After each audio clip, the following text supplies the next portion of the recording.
क्या आपने कभी बहरी जहाज़ों को शिप्स को पहाड़ के ऊपर चढ़ते देखा है? क्या ऐसा मुमकिन हो सकता है कि जो शिप सिर्फ समंदर में चलने के लिए बनाई गई हो, वो शॉर्टकट मारने के चक्कर में किसी पहाड़ पर चढ़े और फिर दूसरे साइड पे समंदर में जाकर लैंड करे? सुनने में तो शायद ये इम्पॉसिबल लगता हो, लेकिन असल में ये मुमकिन भी है और हकीकत में ऐसा होता भी है। जब पहाड़ी इलाकों में रोड नेटवर्क बिछाना होता है, तो पहाड़ों को काट कर उस पर रोड्स बनाए जाते हैं ताकि गाड़ियों को पहाड़ के ऊपर चढ़ने में आसानी हो। और ये चीज सिर्फ तब की जाती है जब या तो ट्रैफिक को पहाड़ के ऊपर किसी आबादी तक पहुंचने में दुश्वारी हो रही होती है, या फिर पहाड़ के दोनों साइड पे बसने वाले शहरों के बीच में कोई लैंड कनेक्शन बनाना हो।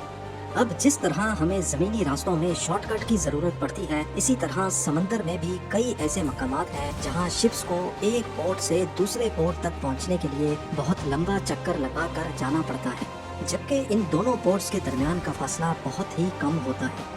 इसी वजह से शिप्स को शॉर्टकट प्रोवाइड करने के लिए कैनाल्स बनाए जाते हैं।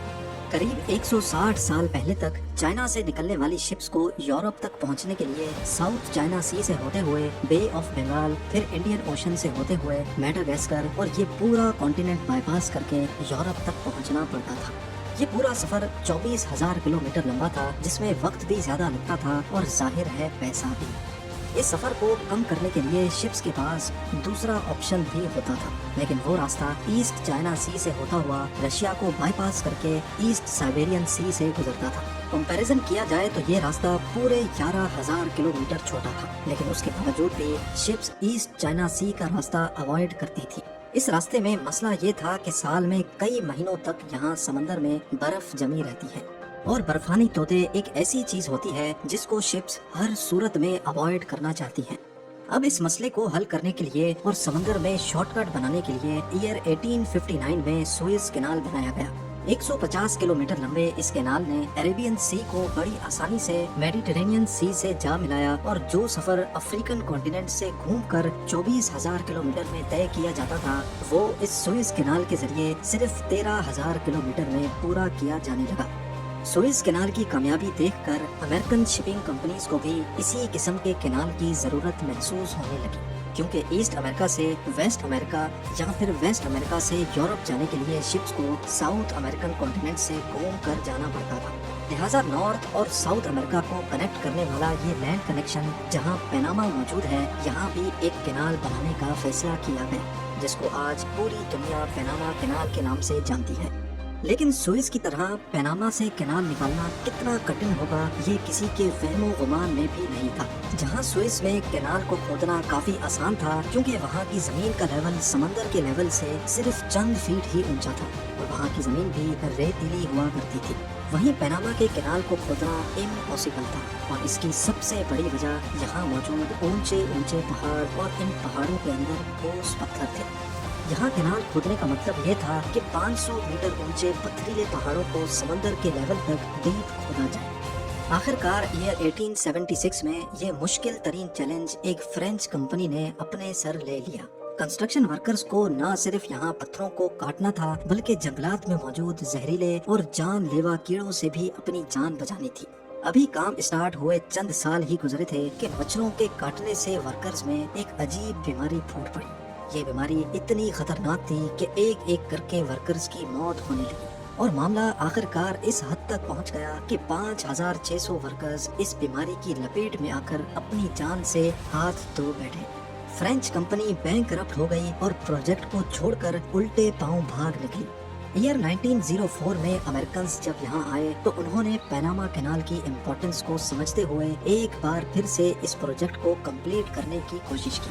अमेरिकन जान चुके थे कि पहाड़ को खोदना एक बहुत ही इम्प्रैक्टिकल और बेवकूफाना सोच है, लिहाजा पहाड़ और सी लेवल का ये फर्क पूरा करने के लिए यहाँ एक आर्टिफिशियल लेक बनाई गई, जिसको आज हम गैटून लेक के नाम से जानते हैं।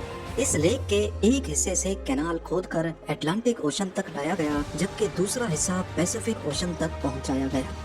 लेकिन सबसे बड़ा मसला अभी भी बाकी था, क्योंकि ये आर्टिफिशियल लेक पहाड़ों के बीच में पानी जमा करके बनाई गई थी। इसी वजह से ये सी लेवल से 85 फीट ऊंची थी, यानी अटलांटिक या पैसिफिक ओशन से शिप्स को इस लेक तक पहुंचाने के लिए 85 फीट की ऊंचाई तक चढ़ाना बहुत जरूरी था। अब आप सोच रहे होंगे कि ये कैसा पागलपन है। आखिर शिप कोई गाड़ी या ट्रक थोड़ी है कि वो किसी पहाड़ पर चढ़ जाएगी। शिप्स को हकीकत में यहाँ चढ़ाया जाता था और फिर वापस उतारा भी जाता था। जी हाँ, इस काम को अंजाम देने के लिए लॉक्स का इस्तेमाल किया गया, जिसको वाटर स्टेयर्स भी कहा जा सकता है। शिप जब पहले स्टेयर या लॉक के करीब पहुंचती है तो लॉक के अंदर के पानी को सी लेवल से मैच करने के लिए ड्रेन किया जाता है।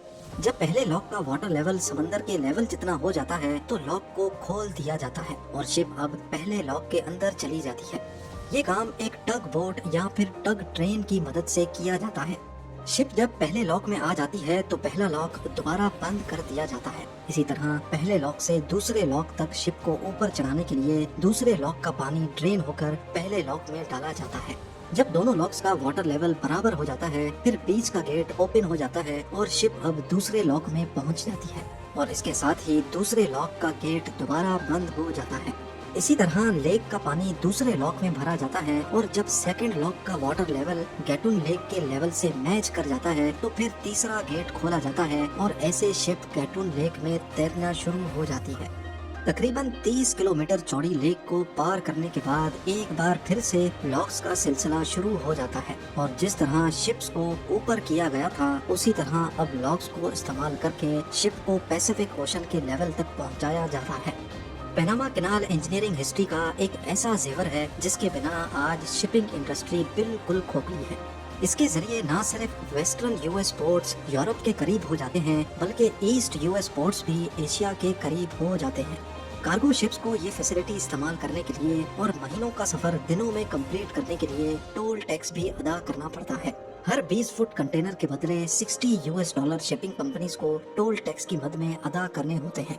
यानी एक एवरेज साइज की शिप जिसमें 15,000 कंटेनर्स होते हैं वो सिर्फ एक बार ये कैनाल इस्तेमाल करने के तकरीबन $9 लाख पे करती है, जो तकरीबन 7 करोड़ रुपए बनते हैं।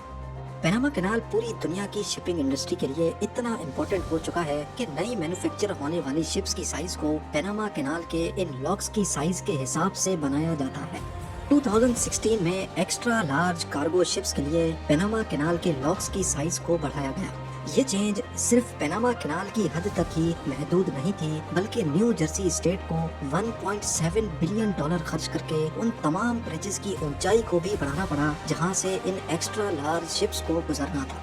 ईस्ट यूएस में न्यूयॉर्क पोर्ट जो कि काफी बिजी पोर्ट है, वहां तक शिप्स को पहुंचने के लिए बे ऑन ब्रिज के नीचे से गुजरना पड़ता है और जाहिर है जब पनामा बड़ी शिप्स की साइज को एक्सेप्ट करने लगा तो बे ऑन ब्रिज की हाइट को भी बढ़ाना पड़ा।